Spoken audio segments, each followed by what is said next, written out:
주간들도 평안하셨습니까? 네. 네, 지금 우리는 사순절 기간을 지내면서 요한복음에서 예수님께서 당신을 어떻게 계시를 하고 계시는가, 나는 누구다 라고 표현을 하고 계십니다. 그래서 우리가 매주일마다 말씀을 묵상하면서 이렇게 은혜를 나누고 있는데요. 첫 번째 사순절 주일에는 나는 생명의 떡이다. 그 다음에는 세상의 빛이다. 나는 또 양의 문이다. 그리고 나는 선한 목자다. 그런데 오늘 말씀에서는 나는 길이요 진리요 생명이다. 이렇게 말씀하고 계십니다. 그래서 저는 오늘 길이요 진리요 생명이다. 이 말씀 속에 무슨 의미가 있는가, 또 무슨 뜻을 담고 있는 말씀인가, 세 가지 말씀을 전하면서 함께 은혜를 나누려고 합니다. 첫 번째는 여러분 길입니다. 나는 길이요, 이 말씀 속에 담겨져 있는 뜻은 첫 번째로 예수님은 우리의 유일한 구원의 길이 되신다라고 하는 거예요. 우리의 구원의 길은 오직 예수 그리스도이신 줄로 믿습니다. 오늘 본문의 말씀을 우리가 가만히 묵상하다 보면은 도대체 무슨 배경에서 예수님은 이런 말씀을 하셨을까라고 그렇게 생각을 하게 되는데요. 저는 아마도 누군가가 그러지 않았을까 싶어요. 예수님, 인생을 사는 데 있어서 내가 어느 길로 가야 될지 모르겠습니다. 어느 길로 가야 되는지를 주님 가르쳐 주세요. 예수님, 이 세상에는 참과 거짓이 너무 많이 있습니다. 무엇이 진리인지 무엇이 거짓인지 제가 알기를 원합니다. 예수님, 생명이 너무 귀한데 도대체 생명이라는 게 무엇입니까? 이런 질문을 하게 될 때 예수님께서 거기에 대한 답변으로 내가 곧 길이요 진리요 생명이다. 이렇게 말씀을 하신 것이 아닌가, 이렇게 우리가 유출해 볼 수가 있습니다. 근데 사실 오늘 본문 앞장인 요한복음 13장에서는 이 말씀과 연결된 그런 내용의 말씀을 하고 있는 것을 우리가 알 수가 있어요. 그래서 요한복음 13장을 보게 되면 이제 요한복음 13장으로 넘어갑니다.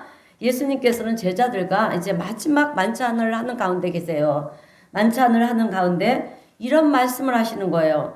요한복음 13장 21절인데요. 너희 중 하나가 나를 팔리라. 그러면서 27절에서 요한복음 13장 27절에서 가룟 유다에게 내가 하는 일을 속히 하리라. 너는 가서 너희 할 일을 해라고 하는 것입니다. 그래서 가룟 유다가 이제 나가는 거예요. 나가는데 나머지 제자들은 가룟 유다가 도대체 왜 나가는지를 모르는 것입니다. 예수님께서 뭘 시키신 일이 있어서 나가나 보다. 이렇게 생각을 하고 있는 거예요. 그런데 갑자기 예수님께서는 제자들에게 이제 요한복음 13장 34절을 보게 되면 새 계명을 주시겠다고 하시면서 너희들은 이제 싸우지 말고 여러분 우리는 혈과 육의 싸움을 하면 안 돼요. 영적 전쟁을 해야 되는 거지 혈과 육의 싸움을 하지 않아야 될 줄로 믿습니다. 그래서 너희들은 이제 싸우지 말고 서로 사랑해야 된다. 이렇게 말씀하시는 거예요. 예수님께서 평소에 하시던 말씀과 전혀 다른 말씀을 하시니까 이 제자들은 좀 의아한 눈으로 이제 예수님을 바라보고 있는 것입니다. 그럴 때 예수님께서는 청청병력과 같은 또 말씀을 하시는 거예요. 나는 이제 너희들과 헤어질 때가 되었다. 그래서 제자들은요, 세상 말로 아주 멘붕이 오는 거예요. 도대체 주님은 무슨 말씀을 하고 계시는 건가? 여러분, 예수님의 제자들은 갈릴리 바다에서 고기를 잡던 어부들이었습니다. 어부의 일을 다 팽개치고 예수님을 따랐는데, 직장을 그만두고 직업을 버리고 그렇게 예수님을 따랐는데 도대체 왜 주님은 저런 말씀을 하시는 것일까? 제자들은 너무 속이 상하는 거예요. 사실 예수님의 제자들은 그동안 예수님이 행하시던 그 기적과 이적들을 보면서 예수님이 메시아라고 생각을 했어요. 그런데 거기까지는 좋았어요. 근데 구원자 메시아라고 생각한 것이 아니라 당시 이스라엘 민족들은 로마의 지배 속에 속박된 생활을 하고 있었어요. 마치 우리나라가 옛날에 그 일제압제 시대에 그렇게 속박된 생활을 한 것처럼 그렇게 속박된 삶을 살고 있었어요. 그래서 로마의 지배에서 이제 예수님이 막 기적과 이적들을 막 하시지 않았습니까? 그러니까 메시아로 본 거예요. 저분이 분명히 우리 이스라엘을 로마의 지배에서 해방시켜 주실 것이다. 이렇게 생각을 한 거예요. 그래서 다윗 시대와 같이 그렇게 왕국 시대를 이룰 것이다. 이렇게 생각을 한 거예요. 그렇게 되면 이제 우리 예수님이 정권을 잡게 되는 거잖아요. 정권을 잡게 될 것이고 자기네들은 높은 자리에서 장가직을 하게 될 것이고 아니면 또 어떤 높은 지위에 그렇게 간부가 될 것이다. 나에게 큰 이익이 되는 그런 일을 하게 될 것이다. 이렇게 이런 생각을 하면서 예수님을 따른 거예요. 그런데 갑자기 예수님께서 이제 너희들이랑 헤어질 때가 됐다. 그러니 얼마나 놀랐겠습니까? 그러면 우리는 도대체 어떻게 하란 말인가? 그래서 베드로가 이제 질문을 하는 거예요. 그 말씀이 요한복음 13장 36절 말씀인데요. 주님, 도대체 어디로 가시는데 그런 말씀을 하십니까? 그러니까 예수님께서는 너희들이 따라오지 못하는 곳으로 간다. 너희들이 같이 갈 수 없는 곳이다. 이렇게 말씀을 하시는 거예요. 그러자 베드로는 어찌하여 우리가 따라갈 수가 없습니까? 나는 주님을 위하여 목숨을 버릴 수 있습니다. 이렇게 얘기를 하는 거예요. 어떻게 보면 베드로는요, 예수님께 칭찬을 받기 위해서 이런 얘기를 했는지도 몰라요. 그랬을 때 예수님께서 그래 베드로야, 그래도 너밖에 없구나. 그럴 줄 알았는데 예수님께서는 그런 베드로에게 뭐라 말씀하시냐면 오늘 요한복음 13장 38절에서 오늘 네가 다 굴기 전에 나를 3번 부인할 것이다. 점점 더 놀라운 일들만 얘기를 하시는 거예요. 그래서 제자들은 이런 얘기를 들으면서 도대체 이해할 수가 없는 것입니다. 여태까지 예수님을 열심히 섬기며 따라왔는데 이제 헤어질 때가 됐다 그러고 따라간다고 그러니까 너희들은 따라올 수가 없는 것이다. 그러고요. 주님을 위해 목숨을 버리겠다 그랬더니 네가 나를 3번 부인할 것이다. 그러니 제자들의 마음속에는 염려, 근심이 생길 수밖에, 쌓일 수밖에 없다라고 하는 것입니다. 그래서 이제 우리가 어떻게 보면 어떻게 하란 말씀입니까? 이럴 때 요한복음 14장으로 이제 넘어오는 거예요. 예수님께서 그 맥락 속에서 하시는 말씀이 오늘 본문 1절과 2절이에요. 그렇게 불안과 염려와 근심 속에 있는 이들에게 우리 예수님께서 뭐라고 말씀하십니까? 너희는 마음에 근심하지 말라. 하나님을 믿으니 또 나를 믿으라. 아멘. 헤어진다고 그러니까 어찌해야 될 바를 알지 못해서 방황하던 이 예수님들의 제자들에게 근심하지 말라, 두려워하지 말라는 거예요. 하나님을 믿으니 또 나를 믿으라. 내가 너희들을 그냥 그렇게 떠나 보내지 않을 것이다 라고 그렇게 말씀을 하시는 것입니다. 그러면서 2절 말씀에서 내 아버지 집에 거할 곳이 많도다. 내가 너희를 위하여 거처를 예비하러 가노라. 이런 말씀을 하시는 거예요. 예수님은 근심하는 제자들에게 정말 중요한 말씀인 본론을 말씀을 하시는데 근심하지 말라. 내 아버지 집에 거할 곳이 많도다. 내가 너희를 위하여 거처를 예비하러 가노라. 자, 여러분, 갈릴리 지방에는요 혼인 예식이라는 것이 있어요. 어느 나라마다 다 혼인 예식이 있죠. 그런데 갈릴리 혼인 예식은요 참 특별한 예식입니다. 갈릴리 지방에서는 남녀가 이제 이렇게 만나면 저 남자를 내 남편으로 평생 내 남편으로 삼아야 되겠다. 저 여자를 평생 내 아내로 삼아야 되겠다. 이런 마음을 갖게 되면 이제 서로가 우리 결혼합시다. 약속을 하는 거예요. 약속을 하고 그래서 이제 저 사람과 앞으로 결혼해서 가정을 이뤄야 되겠다. 이 약속을 하게 되면 그 자리에서 뭐 날짜를 잡아서 결혼식을 하는 것이 아니에요. 날짜를 잡고 결혼식을 하는 게 아니라 신랑과 신부는 이제 서로가 약속을 하고 헤어집니다. 이스라엘 지방 중에서도 갈릴리 지방만 특별한 예식을 하는데 갈릴리 지방 출신이었던 이 예수님과 예수님의 제자들은 이 혼인 예식이 뭘 의미하는지 정확하게 알고 있었어요. 아는 거예요. 그렇게 신랑과 신부가 약속을 하고 헤어지는데 이제 헤어져서 1년이 될지 2년이 될지 모르지만 긴 시간을 헤어져서 뭘 하냐 하면은 신랑은 신부와 같이 살 집을 이제 신혼집을 마련을 하는 거예요.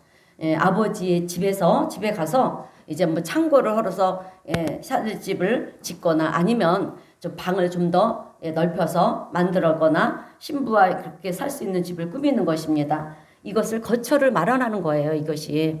그리고 신부는 결혼식에서 이제 예복을 준비합니다. 신랑과 신부가 결혼식에서 입을 예복을 만들어서 준비를 하는 것입니다. 그래서 신랑이 집을 다 이제 준비를 하면 아버지 집이잖아요. 아버지 집이니까 아버지한테 가서 아버지 제가 결혼해서 살 집을 다 준비했습니다. 와서 보세요. 그러면 이제 아버지가 가서 신혼집을 이제 둘러보는 거예요. 아, 그래. 잘 준비하였구나.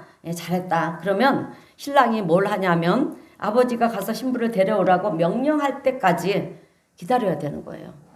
집을 다 줬고 했다고 해서 이제 신부 집으로 가는 것이 아니라 아버지가 명령할 때까지 기다려야 되는 거예요. 언제가 될지도 모르지만 준비를 하고 있는 것입니다. 아버지의 명령이 떨어질 때까지 기다리는 거예요. 그러다가 어느 밤중에 아버지가 와서 이제 신랑을 깨워서 야 아들아 이제 가서 신부를 데리고 와라. 그러면 그 밤중에요. 신랑이 친구들을 막 불러서 신부 집으로 가는 거예요.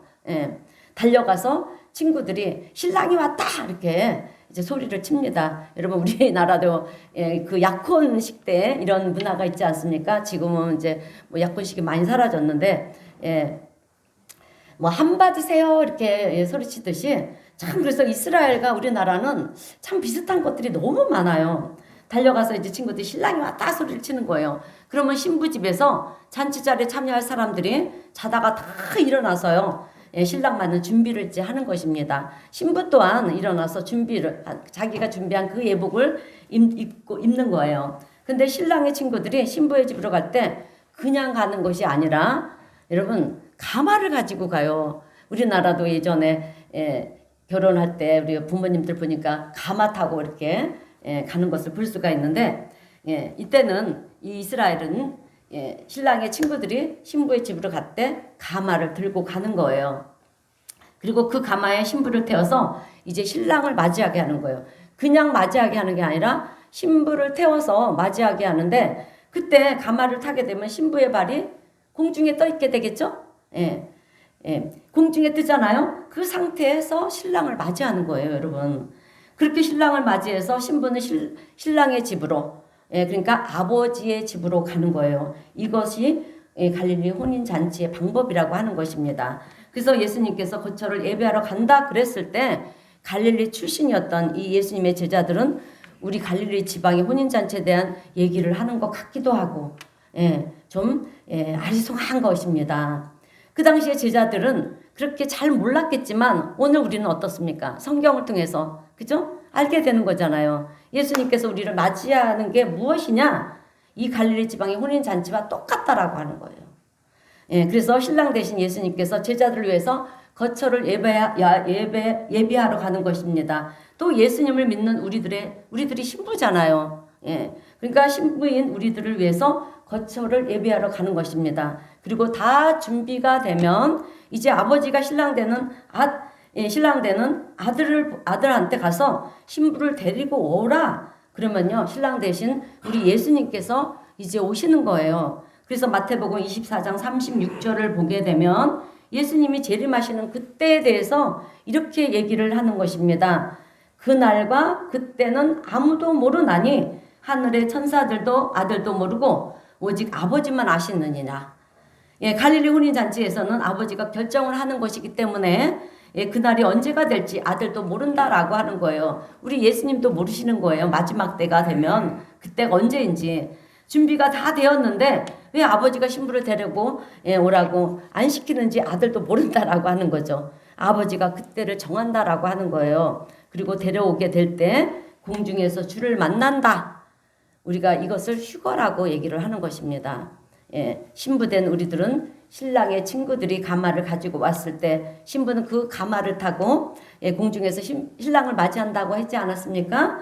그렇게 우리가 공중에서 신랑 대신 예수님을 만난다라는 이야기를 오늘 성경은 하고 있는 거예요, 여러분.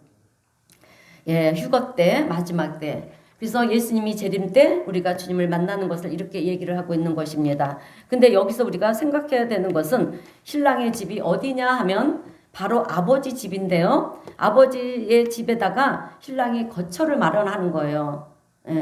그래서 우리가 성경을 통해서 알 수 있는 것은 아버지의 집에 거처가 마련된다라고 하는 것은 무엇을 의미합니까? 천국. 천국을 의미하는 거예요. 천국에 우리의 거처가 예비가 되게 되면 그때 주님이 오셔서 우리를 불러주시는 것입니다. 불러가는 거예요. 그런데 중요한 것은 그 아버지의 집에 들어갈 수 있는 자격을 가진 사람이 누구냐라고 하는 거예요. 그분은 오직 신랑 대신 우리 예수님만이 그 아버지의 집에 들어갈 수가 있는 자격이 있는 것입니다. 그리고 신랑 대신 예수님께서 누구를 데리고 가느냐? 신부인 제자들, 또 신부인 예수를 믿는 우리들, 우리들을 데리고 들어가는 것입니다. 그래서 신랑 대신 예수님만이 우리로 하여금 천국으로 가는 길이 된다라고 하는 거예요. 오늘 말씀하신 것처럼 내가 곧 길이요, 이 말씀은 천국에 들어갈 수 있는 권세를 가지신 우리 예수님만이 우리를 인도해서 들어갈 수 있는 유일한 구원의 길이다라고 하는 것입니다. 근데 여기서 여러분 가장 중요한 것은 예수님만이 구원의 길이 되시는데 중요한 것은 우리가 예수님의 신부가 안 되면 들어갈 수가 없다라고 하는 거예요. 그래서 여러분 갈릴리 지방에서 갈릴리 지방에서 신랑과 신부가 결혼을 하게 될 때 가장 중요하게 여기는 조건, 그러니까 약속이 있었습니다. 그 약속이 무엇이냐면 무조건 신랑을 믿는 거예요. 무조건 신랑을 믿는 거예요. 곧 이 말씀은 우리의 신앙생활이 그러해야 된다라고 하는 것입니다. 예수님만을 믿는 거예요. 그러면 주님과 나는 어떤 관계가 되냐면 약속한 관계가 되는 거예요. 그래서 우리가 믿음으로 예수 그리스도를 영접하게 될 때 우리는 예수님의 신부가 되는 것입니다. 그랬을 때 우리는 예수 그리스도가 우리를 구원의 길로 또 천국의 길로 인도하시는 주님으로 인해서 우리가 다 구원받는 하나님의 백성이 되는 줄로 믿습니다. 그래서 우리가 천국으로 갈 수 있는 길은 다른 길은 없다라고 하는 거예요. 오직 예수 그리스도만이 아버지의 집에서 오신 하나님의 아들 독생자 예수 그리스도만이 우리를 구원의 길로 인도하시는 분이신 줄로 믿습니다. 그래서 사도행전 4장 12절 말씀에도 보게 되면 이렇게 말씀을 하시는 거예요. 우리 사도행전 4장 12절 말씀 우리 다 함께 읽어보겠습니다. 시작. 다른 이로서는 구원을 받을 수 없나니 주신 일이 없음이라 하였더라. 아멘. 오직 예수 그리스도의 이름만 우리가 구원을 받게 된다라고 하는 거예요. 오늘 우리 성도님들은 예수 그리스도만이 나의 유일한 구원자이시다. 구원의 길이시다. 이 사실을 분명히 기억하시고요. 우리 예수님을 믿음으로 영접하여 구원의 은혜를 누리는 복된 우리 성도님들이 되시길 주님의 이름으로 축원드립니다. 두 번째는 길입니다. 여러분 진리가 무슨 말이냐 하면 예수님만이 내 인생의 참 진리가 되신다라고 하는 뜻이에요. 예수님만이 내 인생의 참 진리이신 줄로 믿습니다. 여러분 우리가 사는 세상은 둘로 나눠지는데요. 참과 거짓으로 나눠집니다. 누군가가 참이면 누군가가 거짓인 거예요. 그런데 우리가 인생을 살다 보면 이것도 받아들이고 저것도 받아들이고 많은 것들을 받아들여요. 받아들이는데 때로는 참된 것도 받아들이지만 여러분 거짓인 것을 받아들일 때도 있다라고 하는 거예요. 그래서 우리가 거짓 정보를 진짜 정보로 믿고 사는 그런 경우들도 많이 있다라고 하는 것입니다. 그런데 내가 받아들인 것이 내가 옳다라고 믿고 받아들인 모든 것들이 여러분 다 옳은 것이냐? 그렇지 않다라고 하는 것입니다. 여러분 요즘 유튜브에 들어가면 얼마나 거짓 정보들이 얼마나 많은지 몰라요. 뉴스들도 그렇고. 그런데 다 옳지 않다라고 하는 거죠. 그 중에는 틀린 것도 많이 있다라고 하는 거예요. 그렇게 되면 나는 진리 가운데 살고 있다라고 생각을 했는데 내가 살고 있는 방식이나 또 그 모든 것들이 거짓이었다라고 하면 이것은 여러분 낭패잖아요. 결국 내 인생은 거짓을 추구하며 산 인생이 될 수밖에 없다라고 하는 거예요. 그래서 우리는 내가 받아들일 때 진짜 진리인 것을 받아들이고 살아야 마지막에 가서도 우리가 후회하지 않는다라고 하는 것인데 내가 괜찮다라고 생각한 것이 괜찮은 것이 아니라고 한다면 나중에 어떻게 되겠느냐라고 하는 것입니다. 그런데 우리가 받아들이는 것 중에는 세상 사람들이 받아들이는 것을 보게 되면은요, 아주 꽤 많은 이 거짓을 진리라고 믿고 받아들이고 있다라고 하는 거예요. 근데 거짓을 진리라고 속삭이고요, 받아들이게 만드는 것이 무엇이냐? 바로 악한 영들의 공격이고요, 장난이라는 것입니다. 그것이 미혹이라는 거예요. 예를 들면 이런 거예요. 예수를 안 믿어도 안 믿고 살아도 된다. 이것을 진리로 받아들이고 사는 사람들이 세상에는 많이 있다라고 하는 것입니다. 근데 그것이 마지막에 가서 잘못된 것이라고 하는 것을 우리가 알게 되면 어떻게 되겠느냐라는 것입니다. 여러분, 그 인생은 망하는 인생이 되고 만다라고 하는 거예요. 여러분, 세상은요, 성경 말씀을 그 시대의 유물이다. 지금이 어떤 시대인데 받아들일 필요가 없다.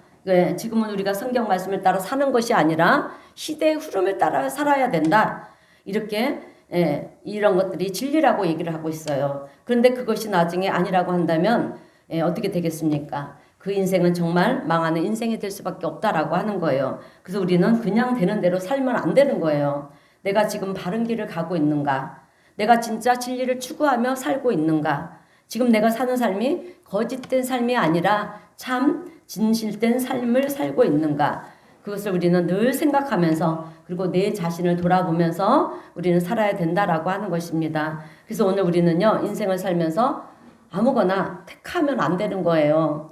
내가 좋은 대로 살면 안 된다라고 하는 거죠. 옳은 것을 선택하고 살아야 내 인생이 나중에 다 살고 나서 내 인생을 돌아볼 때 나는 정말 옳은 인생을 살았구나. 그런데 내가 살면서 거짓된 것과 잘못된 것을 선택하면서 살면 나중에 내 인생을 돌아보게 될 때 여러분, 나는 거짓된 인생을 추구하며 살았던 인생이 되고 만다라고 하는 거죠. 그러면 얼마나 낭패된 삶을 살았느냐라고 하는 거죠. 그래서 우리는 진리를 선택해야 되는데 오늘 예수님께서는 내가 길이요 진리다 이렇게 말씀하고 있어요. 여러분, 우리는요, 진리를 찾는 것이 어렵지 않습니다. 왜요? 우리 예수님이 진리시잖아요. 네. 그래서 우리는 어렵지가 않아요. 그래서 우리는 진리이신 예수님의 말씀을 듣고 예수님이 가라고 하는 방향으로만 가면 나는 모르더라도 예수님의 인도하심 따라 가는 것이니까 우리는 진리의 길을 걸어가는 거예요. 여러분, 우리가 여행을 가면 가이드가 참 중요하잖아요. 그죠? 그래서 가이드가 잘못된 길로, 잘못된 곳으로 우리를 인도한다면 그 여행은 어떻게 되겠습니까? 낭패를 볼 수밖에 없는 거예요. 그런데 진리 되신 분이, 믿을 수 있는 분이 우리의 가이드가 되어 주신다라고 하면 우리는 그 길을 갈 때 안전한 길을 가게 된다라고 하는 거죠. 그래서 우리 인생에 있어서 우리를 낙심하지 않고요. 또 후회하지 않을 수 있는 그런 진리의 길로 인도하시는 분이 누구시냐? 예수님, 예수 그리스도이시다라고 하는 거예요. 여러분, 우리의 인생 여정길에는 앞으로도 내가 선택해야 될 일들이 참 많이 수많은 것들이 있다라고 하는 거죠. 그런데 그 중에는 참이 있고 거짓이 있다라고 하는 것입니다. 그러면 우리가 어떻게 참을 선택할 것이냐라고 하는 거예요. 그것은 예수님이 하시는 말씀을 따라가면 되는 거예요. 우리는 계속해서 참을 선택할 수 있는 인생이 그렇게 되면 우리는 계속해서 참을 선택할 수 있는 인생이 된다라고 하는 것입니다. 그래서 우리는 예수님의 말씀을 묵상하고요. 또 예수님을 따르는 것이 우리 그리스도인들의 삶의 방식이 돼야 되는 것이고요. 또 그런 인생이야말로 복된 삶, 후회 없는 삶, 그리고 진리의 삶을 사는 비결이 되는 줄로 믿습니다. 그래서 오늘 우리가 인생을 살면서 후회함이 없는 삶을 살기를 원하고요. 또 거짓이 아닌 그런 진실된 삶을 살기를 원한다라고 한다면 내 인생에 참 진리 대신 우리 예수님의 말씀을 따라 사는 그런 우리 성도님들이 되시기를 주님의 이름으로 축원드립니다. 세 번째는 생명입니다.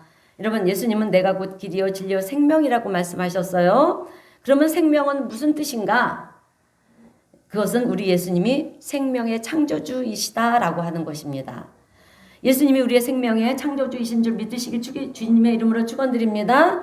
그런데 하나님이 창조주이시지 어떻게 예수님이 창조주이십니까? 이렇게 생각하시는 분이 혹 있을지도 모르겠어요. 여러분, 창세기 1장 1절에서 3절 말씀을 보게 되면 성부, 성자, 성령 삼일체 하나님께서 등장을 하세요. 그래서 세 분의 이 삼일체 하나님께서 이제 세상을 창조하실 때 함께 창조하시는 것을 우리가 알 수가 있습니다. 그래서 창세기 1장 1절의 말씀을 보면 태초에 하나님이 천지를 창조하시니라. 그런데 그때의 상태에 대해서는 2절에서 이렇게 얘기를 하고 있어요.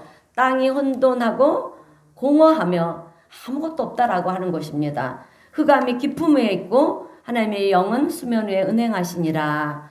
자, 여기서 하나님이 등장합니다. 하나님의 영이 수면에 은행하시는데 하나님의 영이 무엇이냐? 성령을 말하는 거예요. 예, 그런데 3절에서는 이렇게 얘기를 하시는 거예요. 하나님이 이르시되, 여러분 말씀이 이제 선포가 되는 것입니다. 빛이 있으라 하시니 빛이 있었고, 하나님과 성령님과 하나님의 말씀 이 세 분이 빛이 있으라 선포할 때 빛이 있으면서 천지가 창조가 되었다라고 하는 것입니다. 이렇게 삼위일체 하나님이 등장하는 것을 우리가 볼 수가 있는데요. 그런데 하나님과 하나님의 영, 성령님은 우리가 알겠는데 도대체 하나님의 말씀이 무엇이냐라고 하는 거예요. 예. 근데 이 말씀에 대해서 설명하는 것이 요한복음이에요, 여러분. 그래서 요한복음 1장 1절에서 4절 말씀까지를 보게 되면 예, 이렇게 표현을 하고 있습니다. 태초에 말씀이 계시니라. 여러분 이 말씀이 바로 빛이 있으라 선포되었던 그 말씀이에요.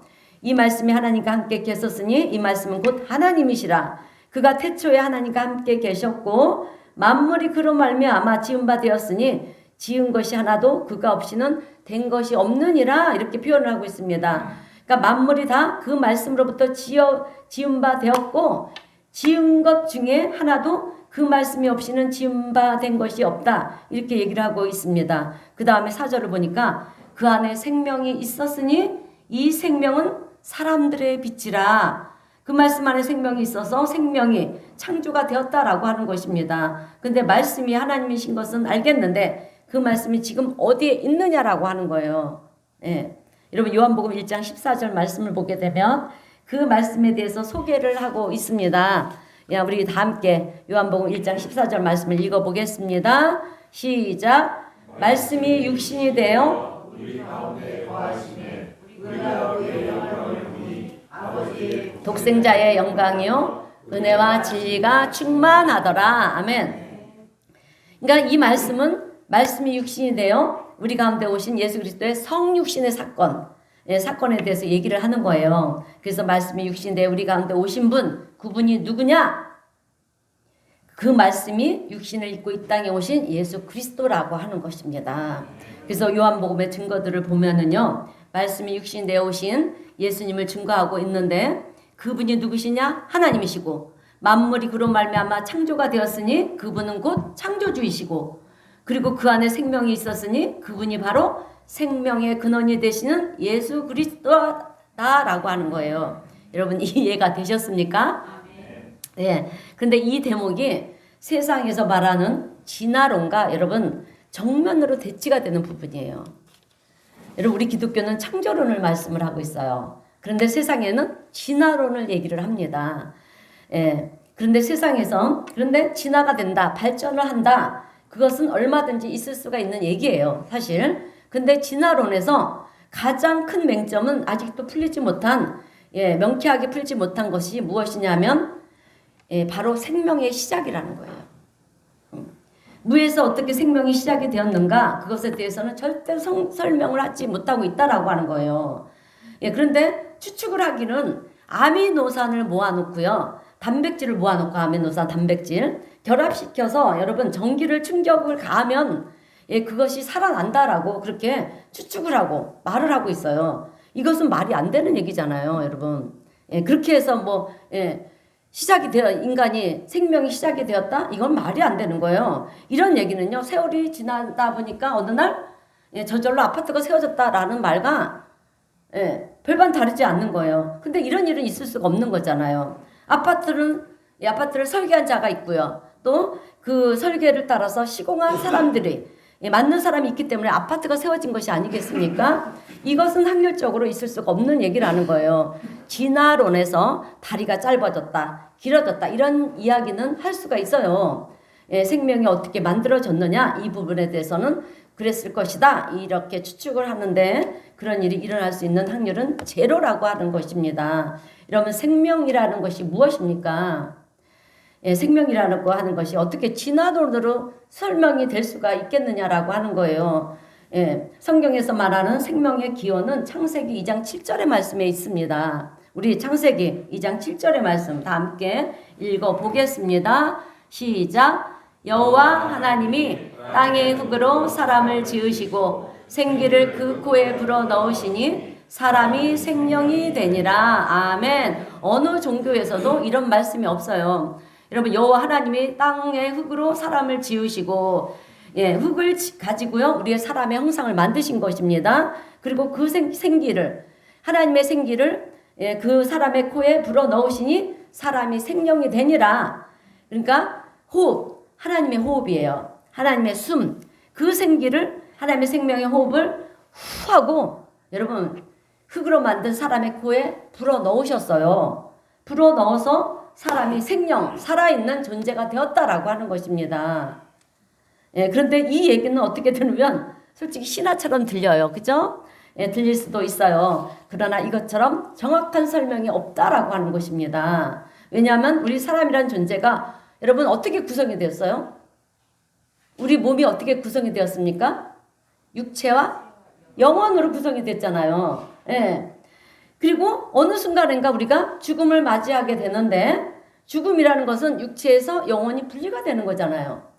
분리가 되는 것이 죽음입니다. 그래서 분리가 돼서 영혼은 하나님께로부터 우리가 왔기 때문에 하나님께로 가는 거예요. 영혼은. 그러나 육체는 땅의 흙으로 만들어졌잖아요. 그래서 우리가 땅으로 다시 돌아가는 것입니다. 원리대로 돌아간다라고 하는 거예요. 원래대로. 그래서 우리가 죽으면 영혼이 떠나갔습니다. 돌아가셨습니다. 이렇게 표현들을 해요.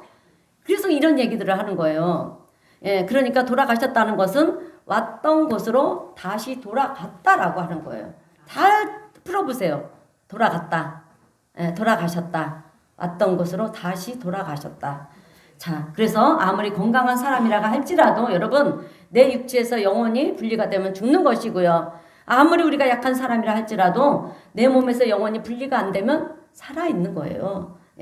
그런데 이것이 어떻게 진화론으로 설명이 될 수가 있느냐라고 하는 것입니다.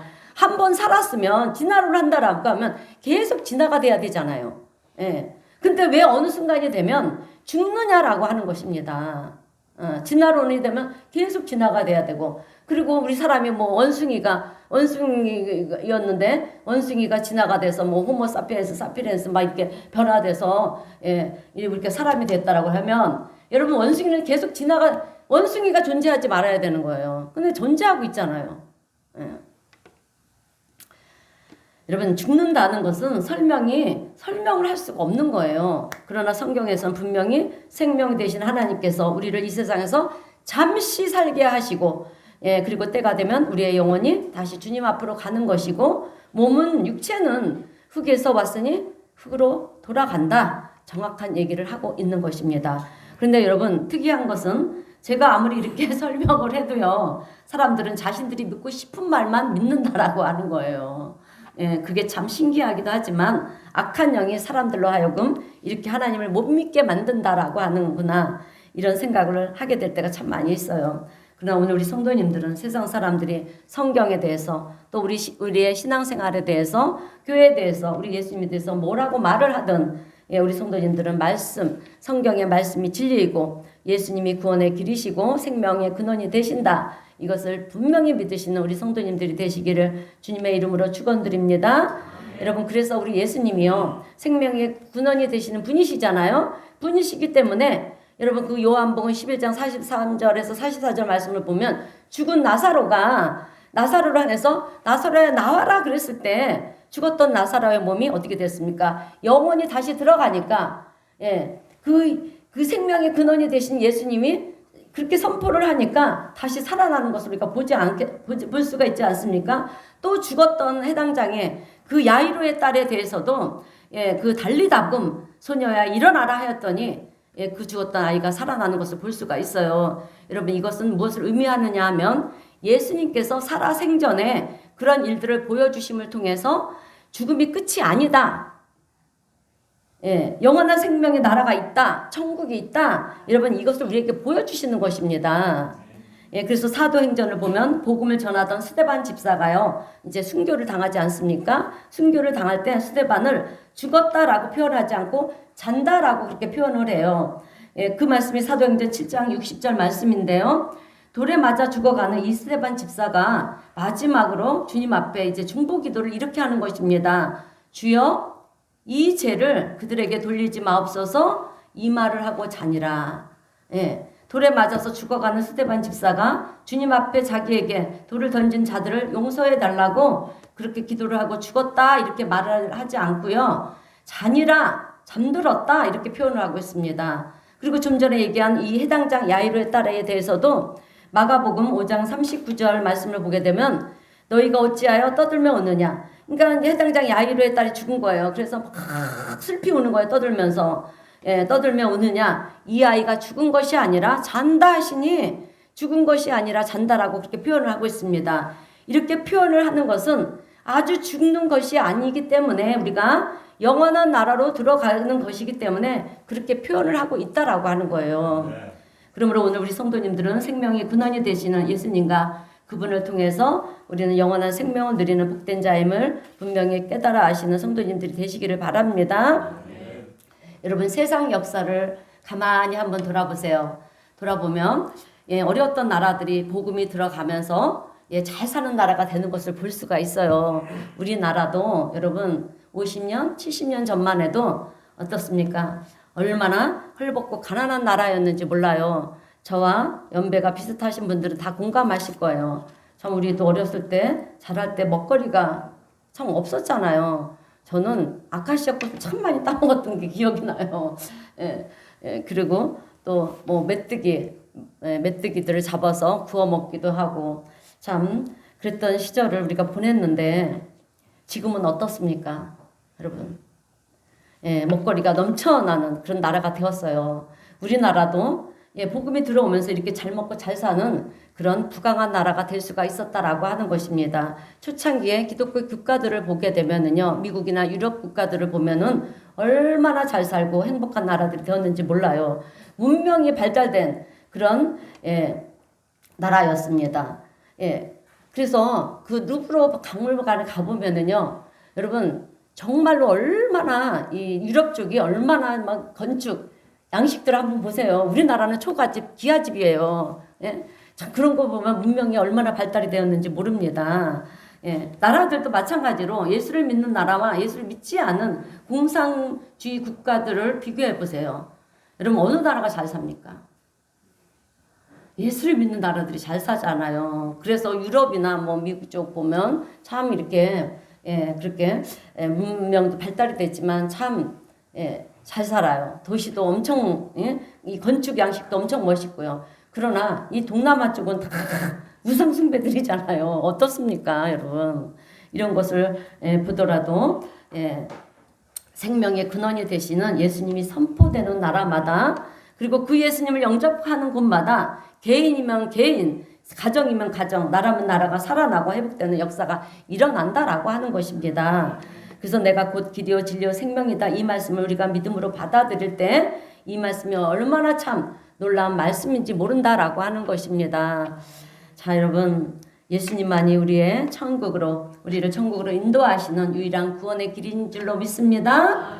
또 우리가 인생을 살아가는 데 있어서 진리의 길로 인도하시고요. 진리가 되시고 인도하시는 진리가 되시고요. 또 우리에게 영생을 허락해 주시는 생명의 근원이 되시는 창조주가 되심을 믿고 길이요 진리요 생명 되시는 우리 예수님으로 인해서 오늘 우리가 이 세상 가운데 정말 감사와 또 찬송과 영광을 돌리며 승리의 기쁨을 누리며 사는 복된 우리 성도님들 모두가 되시기를 주님의 이름으로 축원드립니다.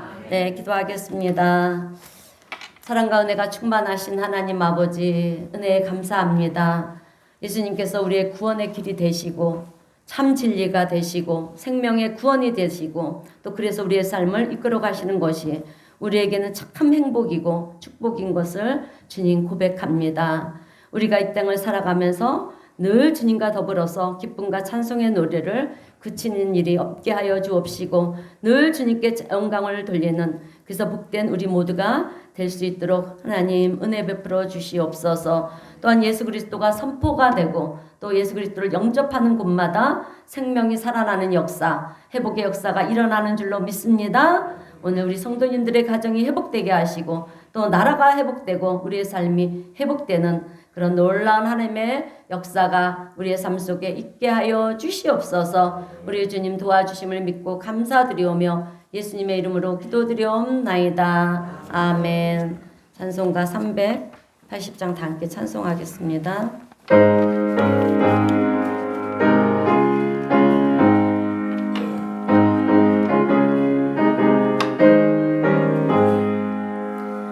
나의 생명 되신 주 나갑니다.